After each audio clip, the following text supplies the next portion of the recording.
Price Lord. ஒரே ஒரு வசனத்தை கூட காண்பித்து கொடுக்கிறேன். சங்கீதம் 115வது அதிகாரம் 12வது வசனம். கர்த்தர் நம்மை நினைத்திருக்கிறார், அவர் ஆசீர்வதிப்பார், இஸ்ரவேல் குடும்பத்தாரையும் ஆசீர்வதிப்பார், ஆரோன் குடும்பத்தாரையும் ஆசீர்வதிப்பார்னு சொல்லி இந்த வசனத்துல போடப்பட்டிருங்க. அதாவது கர்த்தர் நம்மள நினைத்திருக்கிறாராமா. அதாவது அவருடைய நினைவுகள்ல நம்ம எல்லாருமே இருக்கிறோம். அதாவது பிரசாந்தா இருக்கிறாங்க. இந்த வீடியோ பார்க்குற ஃப்ரெண்ட்ஸ், பிரதர்ஸ் அண்ட் சிஸ்டர்ஸ் எல்லாருமே நீங்க இருக்கீங்கம்மா. உங்களை ஏசப்பா நினைச்சுக்கிறாரு. உங்களை கண்டிப்பா ஆசீர்வதிப்பாரம்மா. எதுல ஆசீர்வாதத்தை நீங்க பெற்றுக்கொள்ள எதிர்பார்க்குறீங்க? உங்க வாழ்க்கையில பல காரியங்களை நீங்க ஆசீர்வாதம் பெற்றுக்கொள்றதுக்கு இந்த வேலை நீங்க எதிர்பார்க்கலாம். அது கண்டிப்பா நடக்கும். ஏன்னா என்னுடைய நினைவுகளை நீங்க இருக்கீங்க.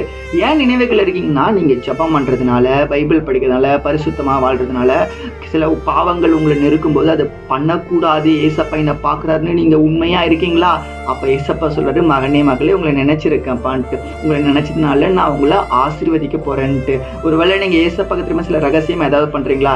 இப்பவே விட்டுருங்க. இப்பவே விட்டுட்டீங்கன்னா கூட ஏசப்பா உங்களை நினைச்சுக்கிறாருங்க. கண்டிப்பா உங்களை ஆசீர்வதிப்பாருங்க. அவர் சொல்றாரு, ஆரோன் குடும்பத்தையும் ஆசீர்வதிப்பேன், இஸ்ரவேல் குடும்பத்தையும் ஆசீர்வதிப்பேன். அதாவது என்னன்னா, எனக்கு பாகுபாடே கிடையாது. உங்க சுத்தி இருக்கிறவங்களும் ஆசீர்வதிப்பேன், உன்னையுமே ஆசீர்வதிப்பேன். அதை பெற்றுக்கொள்ளணும் அப்படின்னா எனக்கு உண்மையா நீ வாழ்வியான்னு ஏசப்பா எனக்கு உங்களை பார்த்து சொல்றேங்க. இன்னைக்கு இந்த வேலையில ஏசப்பா விரோதமா ரகசியமா ஏதாவது பாவம் பண்றீங்களா? இப்போ ஒப்பு கொடுத்து விட்டுடுங்க.